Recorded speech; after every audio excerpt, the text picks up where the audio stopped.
வணக்கம். வாங்க, நாம எல்லாரும் சேர்ந்து ஒரு சூப்பரான பயணத்துக்கு போகலாம். இந்த பிரபஞ்சத்துல இருக்கிற எல்லா இயக்கத்தையும் கட்டுப்படுத்துற சில அடிப்படை விதிகள் இருக்கு. அதை தேடி கண்டுபிடிக்க போறோம்.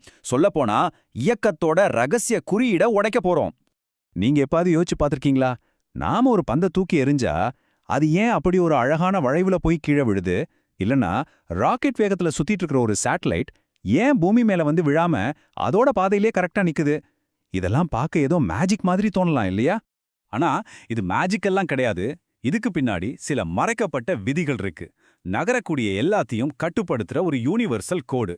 இந்த பகுதியில நாம அந்த கோடை உடைச்சு இயக்கத்தோட மர்மங்கள் எல்லாம் கண்டுபிடிக்க போறோம். சரி, அப்போ வாங்க இன்னும் கொஞ்சம் ஆழமா இத பத்தி பாப்போம். இந்த எல்லா புதிர்களுக்கும் பதில் நமக்கு ஒரே ஒரு ஆள் மூலமா தான் கிடைச்சது. அவர் பேர் தான் சர் ஐசக் நியூட்டன். அவரு நமக்கு மூணே மூணு மாஸ்டர் கீஸ் கொடுத்திருக்காரு. அந்த சாவிகளை வச்சுதான் நாம இயக்கத்தோட எல்லா ரகசியங்களையும் திறக்க போறோம். இதோ நம்மளோட முதல் சாவி. இதுதான் நியூட்டனோட முதல் விதி. ரொம்ப அதிகாரப்பூர்வமான வரலாற்று முக்கியத்துவம் வாய்ந்த வார்த்தைகள்.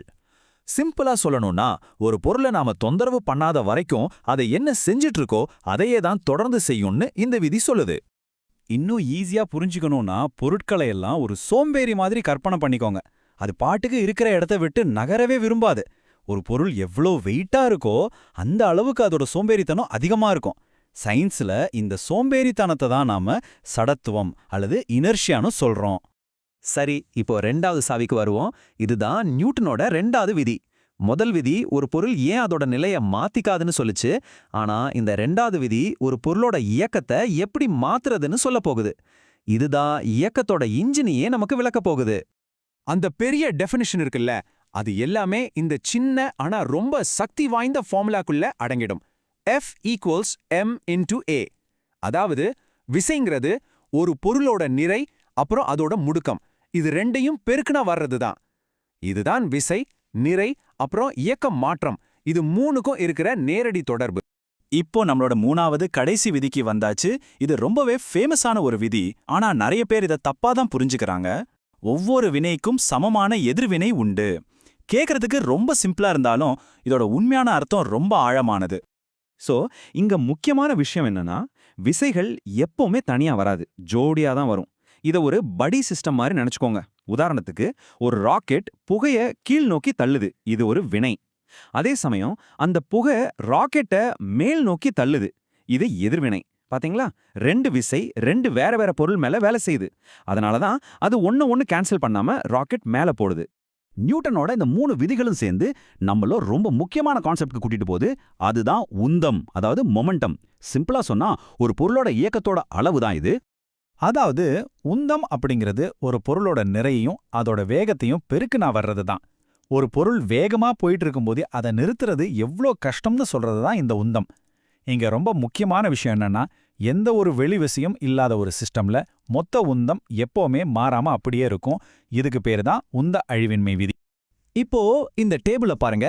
பில்லியர்ட்ஸ் பந்துகள் ஒன்னோட ஒன்னு மோதிக்கும் போது என்ன நடக்குது, இல்ல ரெண்டு கார்கள் மோதிக்கும் போது என்ன நடக்குதுன்னு இது தெளிவா காட்டுது.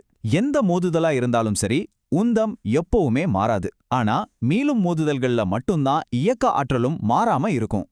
இதுவரைக்கும் நாம பார்த்த விதிகள் எல்லாமே ஒரு ஐடியல் கண்டிஷன்ல. ஆனா நிஜ உலகத்துல இயக்கத்தை கொஞ்சம் சிக்கலாக்குற சில விசைகள் இருக்கு. நாம அதையும் கணக்குல எடுத்துக்கணும். அடுத்து நாம பார்க்க போறது உராய்வு மற்றும் திருப்பு விசை பத்தி தான். உராய்வு, அதாவது ஃப்ரிக்ஷன்னா இயக்கத்தை எதிர்க்கிற ஒரு விசை. ஆனா இதுல ரெண்டு முக்கியமான வகை இருக்கு. ஒன்னு நிலை உராய்வு, அதாவது தரையில இருக்கிற ஒரு பெரிய பெட்டியை நீங்க தள்ள ஆரம்பிக்கிறப்ப அதை நகர விடாம தடுக்கிற விசை. இன்னொன்னு இயக்க உராய்வு, பெட்டி நகர ஆரம்பிச்சதுக்கு அப்புறமும் அதை எதிர்க்கிற விசை. பொதுவா ஒரு பொருளை தள்ளி நகர்த்த ஆரம்பிக்கிறது தான் அதை நகர்த்திக்கிட்டே இருக்கிறத விட கஷ்டமா இருக்கும் இல்லையா?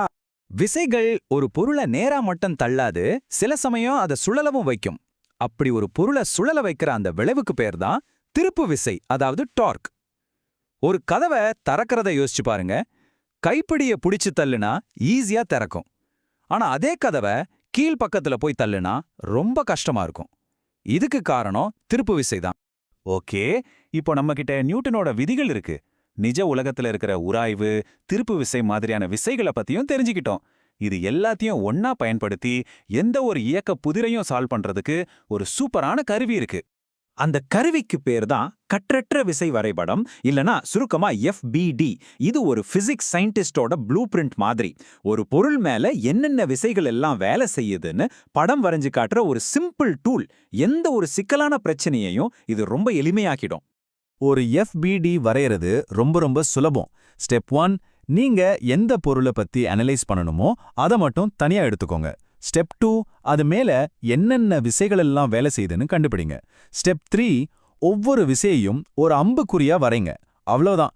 இந்த சிம்பிளான படம் எந்த ஒரு பெரிய கணக்கையும் சின்ன சின்ன சமன்பாடுகளா மாத்தி ஈஸியா சால்வ் பண்ண உதவும். பொதுவா ஒரு கணக்கை சால்வ் பண்ணும்போது நாம சில முக்கியமான விஷயங்களை மறக்கவே கூடாது. எடை, அதாவது வெயிட், எப்பவுமே நேரா கீழ் நோக்கி இருக்கும். செங்குத்து மறுதாக்கம் எப்பவுமே தரைக்கு செங்குத்தா மேல் நோக்கி இருக்கும். உராய்வு பொருள் போற திசைக்கு எதிரா இருக்கும். பெரும்பாலும் நீங்க சந்திக்க போற முக்கியமான விஷயங்கள் இதுவா தான் இருக்கும். அப்போ பாருங்க, கடைசியா நாம புரிஞ்சுக்க வேண்டியது இதுதான். வெறும் 3 சிம்பிளான விதிகள், அப்புறம் ஒரு சின்ன வரைபடம். இத வச்சு நம்ம டேபிள் மேல இருக்கிற ஒரு புத்தகத்துல இருந்து விண்வெளியில சுத்திட்டு இருக்கிற கோள்கள் வரைக்கும் இந்த பிரபஞ்சத்துல இருக்கிற எதோட இயக்கத்தையும் நம்மால முழுசா அனலைஸ் பண்ண முடியும். நாம இந்த முழு பகுதியிலையும் பார்த்த மாதிரி ரொம்ப சிம்பிளான சில விதிகள் நம்பவே முடியாத அளவுக்கு சிக்கலான விஷயங்களை கூட கட்டுப்படுத்துது.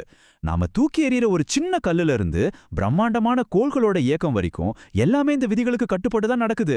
அப்போ இதே மாதிரி இன்னும் என்னென்ன சிம்பிளான விதிகள் இந்த பிரபஞ்சத்தோட மத்த பெரிய பெரிய ரகசியங்களை திறக்கிறதுக்காக காத்துட்டு இருக்கோம். கொஞ்சம் யோசிச்சு பாருங்க.